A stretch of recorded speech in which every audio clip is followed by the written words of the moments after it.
Dá uma tossida, Bruna. Vamos ver se ela não vem assim. Se ela se incomoda. Mas sai daí, tua mãe vê. A boca, a boca.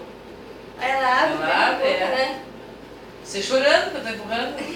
Se ela se presta. Vamos fazer o seguinte, Bruna. Te vira de ladinho pra lá. Parece um pouquinho. Aí no pouquinho, vamos ver. Ela tá com a mãozinha do lado do rosto, tá vendo? Vamos ver se ela tira aquela mãozinha.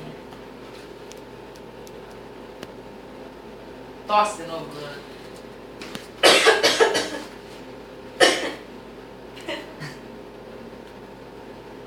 Nem pra tão tossida, já é braço, sabia? Tu pega muita coisa na frente, o braço, ó, tá de lado, ó. Isso, a orelha, tu vê, ó. A orelhinha, tu vê ali, é. Ó. Ah, o braço bem na cara, ó. Ela não quer mostrar o rosto. Ela quer mostrar só o sovaco. Ela quer deixar o rosto pra surpresa. Mas... Vai daí. Não adiantou vir, Bruna.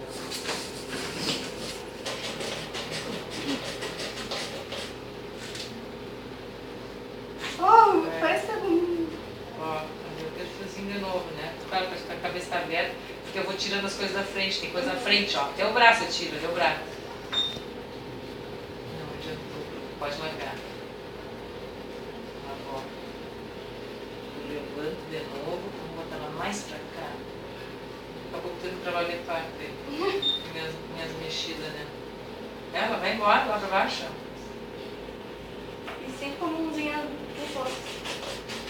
Bom, esse 4D é bonito, Bruna, depois das 30 semanas. Eu acho bonito sempre, eu sempre boto. Eu acho que eu me divirto sempre.